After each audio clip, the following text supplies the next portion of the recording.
السلام عليكم ويوسف شراء isku soo noqod wanaagsan waa maalin kale iyo fursad kale cusub maantana waxaynu u kicitameynaa dhankaas iyo UK waxaan isla eegi doonaa jaamacad magaceeda la yiraahdo London School of Hygiene and Tropical Medicine waxay ka dhigan tahay bahdina caafimaadka qalinkiina buugina soo qaata and let's go fadlan haddii aad channelku cusub tahay hubi inaad share iyo like iyo subscribe tirahdid baleelkana furutid si aysan ku dhaafin fursadaha isbuuclaha ee aan xaggan soo geliyo channelka 20 kun inaa gaarno xeer ayaa nooga dhiman hubi marka inaad ka mid noqotid dadka channelka subscribe gareeya ama la sii wadaag qof aad isleedahay waxyaabahan channelka uga hadlo ka faa'iideysan karaya waa tahay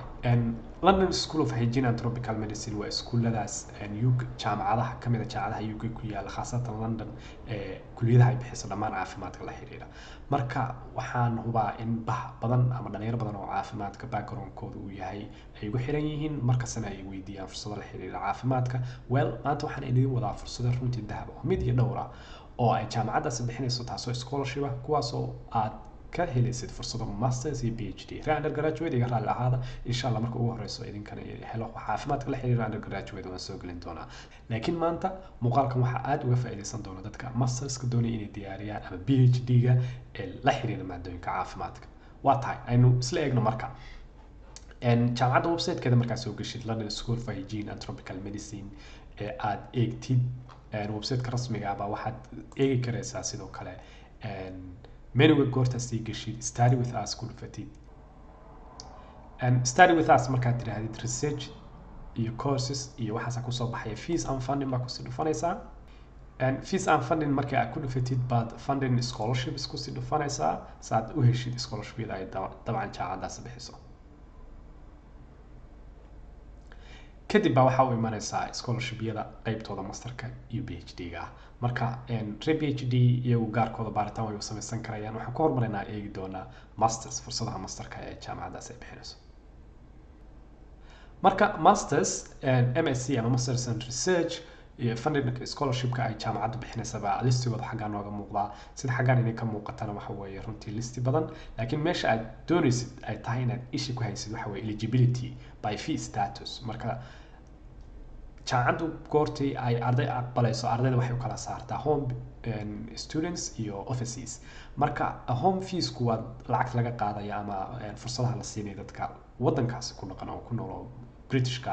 ama deegaanka ku haysta offices-na waa ardayda dibadda ka soo xareynayso fiisaha ku imanaya marka adigu offices baa tahay maadaama ay fiisa waxbarasho ku imanaysid oo waddan kale ka imanaysid marka fursadii saasa goorta loo kala qaybiyo kuwa si advert baa ku qoran waa si gudaha waa si gali kartaa akhrin karaysaa markaas ay ku si kala sheegayaan inay home yihiin iyo hadii la ku ogol yahay home fees ay yihiin inay yihiin offices ama the international student inuu yahay qofku inuu qof loo kala yahay qaybtooduna way ku qoran tahay hadda tanoo kale fund scholarship-ka offices baa ku qoran waa furay tanoo kale public health for eye care waxa weeye offices baa ku qoran waa furay kuwa kale oo saas oo kale waxaa jira GSK oo kale oo Afrika loogu talagalay marka saddex fursadood baan soo helay oo offices-ka oo aan xiriin karayno oo dhalinyaradeenna doonaysa inay jaamacadaas wax ka bartaan oo kale oo si bilaash uga bartaan ay xiriin karayaan midda koowaad fursad koowaad waxa weeye London School of Hygiene and Tropical Medicine Fund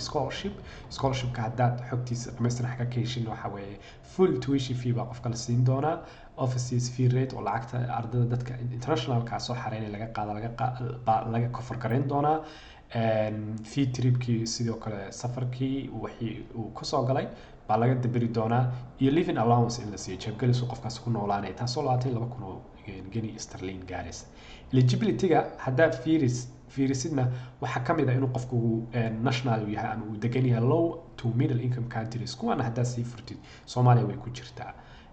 inuu waddankiisa rabo inuu ku laabto waxa weeye sidoo kale inay si qoraal ku soo sheegaan inaysan awoodin inay jaamacadaas iska bixiyaan haddii ilaahay ku ogol yahay language requirements-ka inay ka soo baxaan oo jaamacadu dabcan language requirements bay leedahay oo English qofku inuu garanayo shahaadooyin waliba wato inuu ka soo gudbo haysto degree undergraduate UK laga aqoonsan yahay sidoo kalena uu offer ka haysto jaamacadda goortuu ka dalbado kulliyaddu doonayo ay aqbalaad jaamacaddu boos siiso shuruudahaas way shuruudaha marka laga rabo marka taa waxay ka dhigantay inaad jaamacadda gaar u xareysid oo boos ka soo qabsatid kadib ay scholarship-kan xareysid sida u xareynaysid xaggan ay kugu sharaxeen oo laba step raacaysa waaweyn haddii la ku ogolyahay deadline-kuna waa 5 March marka waqti baa haysataa scholarship-kan runtii aad isugu diyaarin karaysid kow waxa la weeyay application baa waxaad u dirsanaysaa London based master research program oo ay jaamacadaas bixiso programyada midkooda dalbanaysaa adigoo raacaya instructionska ama qaabka loo xareeyo how to apply adoo kasii eegaya waan isla arki doonaa qodobka labaadna waxa weeye temporary password bay ku siinayaan passwordku meel gaar ah oo aad ku galaysid e-vision oo website-ku aad wax ku guri doontid kaasoo hadhow aad tahay inaad bedeshid markii aad application-ka aad dirtid baa email ku imanaya qoladaan uu email kaaga imanaya scholarship oo jaamacadda London School of Hygiene and Tropical Medicine taasoo sheegaya in scholarship-kii online-ka ahaa kaasoo ku siin doona link scholarship-ka meesha ka sii xareyn lahayd marka jaamacadda dalbanaysaa kadib baa waxaa ka helaysaa goortaad online system-kooda ay password ku siiyaan password-ka bedelatid bay waxay kuu soo diri doonaan linkiga scholarship-ka meesha ka xareynaysa waa labada step kadib markaa portalka gashid ama website-ka ay ugu talagaleen scholarship-ka laga dalbado waxay sameynaysaa London School of Hygiene and Tropical Medicine Fund Scholarship baad sii dalbanaysaa su'aalaha lagu weydiinayo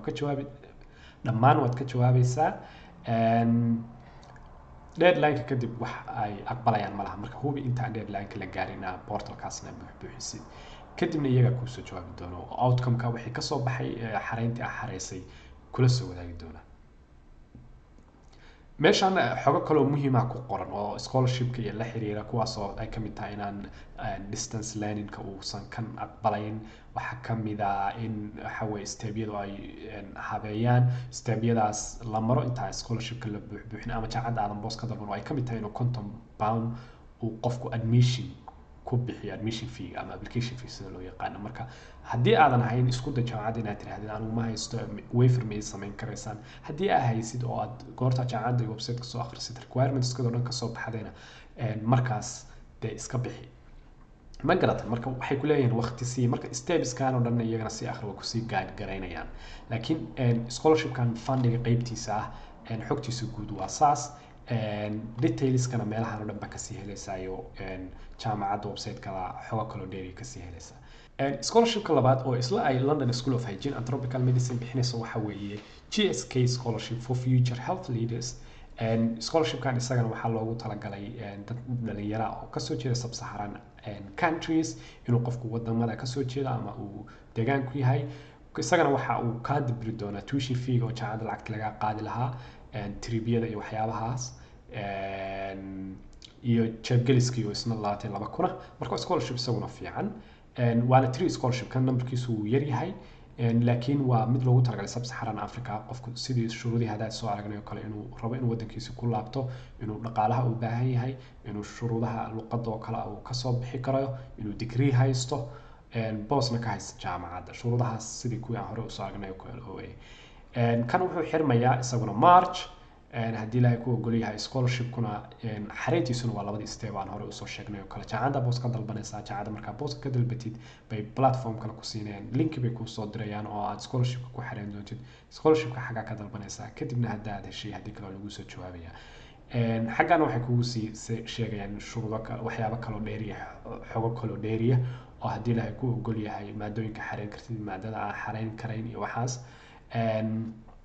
marka isagana waa sii akhrinaysaa marka scholarship-kaas isaguna waa midka labaad oo ay jaamacadda London School of Hygiene and Tropical Medicine bixinayso mid saddexaad baa jira jaamacaddani bahda caafimaadka waxaa moodaa inay runtii garab istaagayso laakiin waxay tahay inaad dhammaantood wada akhrisid midkii markaa aad isleedahay waa runtii ka faa'iidaysan karaysaana aad xareysid kan waa online marka qaybtaana waa distance learning adoo gurigaaga jooga xareyn karaysaa marka si gaar ah si akhri laana kan shuruudihiisa kuwa kale way ka duwan yihiin laana waa laba two first generation scholarship available laba boos kaliya weeye marka waa very competitive mar hadduu distance learning yahay laba kaliya yahay waxa laga yaabaa dad badan inuu soo tartamaan shuruudaha laga rabo waxa weeye kaliya waxa weeye qofku inuu doonayo inuu sanad dugsiyeed ka bilaabo oo qaybta e-learning-ka ama distance learning-ka isagoo ka fog jaamacaddii وكان بلعب جامعة London School of Hygiene and Tropical Medicine سنة دكتوراه sidoo kalena uu doonayo inuu ku dhameeyo 5 sano gudahood sidoo kale qofku waa uu waxa kaliya uu xareyn karaa 6 distance learning program 6 program oo xagga ku jira oo jaamacadda kuliyadahooda oo dhan ma xareyn karo 6 program oo distance learning loogu talagalay buu xareynayaa kuwaas way marka haduu ku guuleysto kuwa scholarship-ka laga siinayo sidoo kale scholarship-kan ma xareyn karo qof haysta already masters qof haysta ma xareyn karayo shuruudahana waxaa ka mid ah qofku inuu English language requirements-ka kasoo gudbo offer uu jaamacadda ka haysto maadooyinkaas distance learning-ka oo 6 xabba aan sheegnay uu yahay qofka ugu horeeya familigiisa oo tacliinta sare helaya waxa si gaar ah waxa la yiri isha loogu hayn doonaa dadka madowga ah dadka caregiver-ka ah disabled haddii laga guuleeyo dadka qaxootiga iyo dadka background noocaana leh baa isha lagu hayn doonaayo scholarship-ka la siin doonaa baa la yiri qaabka u xareynaysidna waxa way kii hore waxba kala duwana oo isagana waxa way inaad dalbatid way programmada distance learning-ka ee jaamacaddaas London School of Hygiene and Tropical Medicine ay offer gareynayso deadline sida halkan ka muuqata isagana waa 28 March